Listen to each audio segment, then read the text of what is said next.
for those of us who are kind of in this place where we're recognizing maybe the white supremacy in our own libraries, in our churches, and we want to start to kind of, I want to start exploring other traditions. I want to do a better job of loving my neighbor and appreciating different perspectives. What would be some steps you would say for, especially white Christians who are like they're knowledgeable now, they're kind of awake to what's happening, but now they actually want to take some actionable steps? Yeah, I think that's a great question. And I mean, I think all of us, I mean, well, believers that are white, but all of us honestly really need to do that. I mean, even as an African American believer, I also feel called to learn, especially right now with how much many of our Asian American brothers and sisters are experiencing racism and white supremacy in its anti-Asian form. I also want to be, learning from other people as well, and people of color. And also, as you said earlier, it's, the call here isn't to jettison or throw away, some of the good contributions that have come out of Western or white Christianity. But again, it's just to, as Paul said in 1 Corinthians 12, give greater honor to the parts of the body that have lacked it. Meanwhile, our special parts need no special treatment, right? And the goal there is equality. So that everything, becomes kind of, on the equal standpoint. But that's something that I try to live out as well. And I would say, really I guess, there's so much we could say about that, but I would just give maybe two quick steps. Is that in terms of, I think that all of us, but especially white believers, all of us really have two things that we can do. And number one is to really get into other spaces and get into other contexts and just learn and listen and just sit at the feet of other people and other cultures. And I've had the privilege and opportunity to just through relationships and through different contexts to really be, one of my closest mentors in my life is Dr. Soong-Chan Rah, who has taught me a lot about just about the gospel and about the church. But also, especially in times like this, when I'm seeing how my Asian American brothers and sisters are suffering and experiencing white supremacy, it's helpful to have relationships and mentors like him who can really help me to know how to be a good ally, so that it's not like a tokenizing thing, or it's not like can you help me fill my quota to, do something good for Black people or for Asian people, but it's out of a relationship. And also, and I mean, another example is like, institutionally is like, I'll give a shout out to NATES, which is it's called NATES, an Indigenous Learning Community, which is a consortium and a community of Indigenous theologians, and that's a community I'm a part of. And it's been a great opportunity for me, again, as an African American, to sit at the feet of and be a part of an annual gathering and a space that I would recommend to anybody, but to be welcomed into that.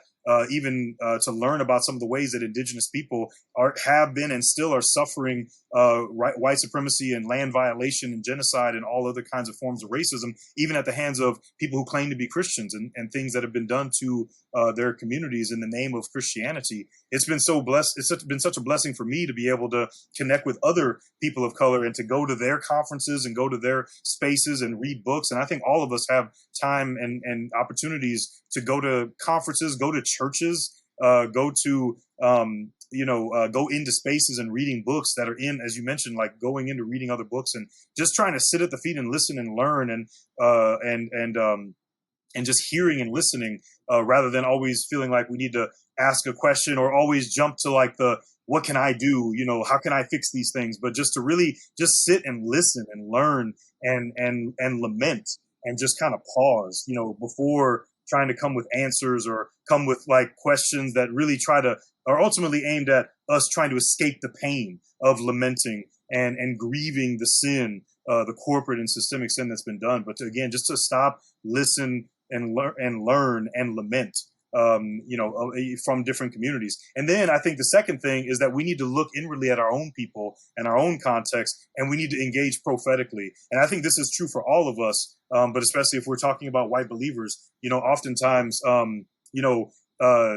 lot of times, people of color will have trauma be added on to by sometimes partially well-intended white people coming to ask lots of questions. I mean, you mentioned George Floyd. Like, I think I can speak for many Black pastors and leaders that, this summer our phones and email accounts were blowing up with white evangelicals saying, "What can I do? What can I do?" And while that's, well-intentioned and honorable in some ways, oftentimes there can be a burden placed on people of color to kind of be the teacher or to be the voice or to be even the prophet to speak truth, when in reality, white supremacy is a mess that white people have made. And so it's really not appropriate to ask people of color to clean up the mess that has been made by white people. And there are many people of color who are willing and ready to link up and partner, but oftentimes those people of color get taken advantage of and get abused in white evangelical space, and they burn out. And I think that, again, first and foremost, white people need to deal with their own issue.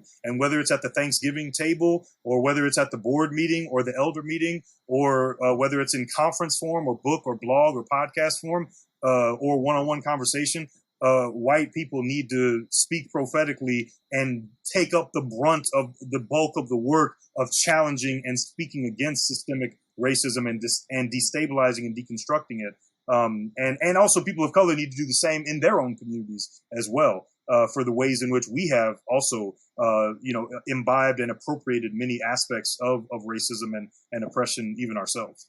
Yeah, and you touched on such a really important topic, which is when a marginalized community is suffering, when there's violence done to that community, when they're being re-traumatized, it's super important for other communities to reach out to support and care and voice their concerns and stand with those communities. But also at the same time, like you're saying, like, being careful not to add extra burden to, like, can you educate me when somebody's hurting, when they're going through anxiety, depression, that's not the time to start burdening them with like requests for blog posts, podcasts, right? Whatever it is, like you need to let them grieve. And then when they're ready, they can come and talk to you. But in the meantime, you know what you can do. You can go on Google, you can go research, you can get involved, you can like begin to make some statements, make donations. There's things that we can all do. But when a community is hurting, that's like you need to just love them, pray for them, let them know that you're there, that you're willing to listen, but don't be asking for things. That's right. That's right. Yeah, and go to their churches. I mean, like go and as I mentioned, just rather than like you said, rather than asking for things, go to the Hispanic church, go to the Black church, go to the Native church, the Asian church. You just go and again go sit and listen and learn. And because again, there are initiatives and there are things happening. But again, that's also part of, just to give an example, I mean, like I see so many minority church planters or minority directors of nonprofits struggling all the time. So often, not all the time, but so often in minority communities and in low income communities when to get their initiatives off the ground. Whereas whether it's missions or whether it's like partnerships, like white Christians are usually more likely to give money to and give resources and get behind the initiatives of white people, even if those initiatives are aimed at helping or reaching a certain people group. So, but again, just to agree with what you're saying, like there are initiatives that are already happening. So folks want to do something, if they want to get involved, Black people, Indigenous people, like minorities they're already we have churches and we have, initiatives and we have like, things that are going on. Just go sit at those meetings, go to those church services and just sit and listen and learn and be led in those spaces. Just agree with what you're saying. Hey, thank you so much for checking out this video clip from the Delgado podcast. To get more videos like this, simply subscribe here on YouTube. You can also download the full episode of each show on iTunes, Spotify, Google Play, or your favorite podcast player. Take care.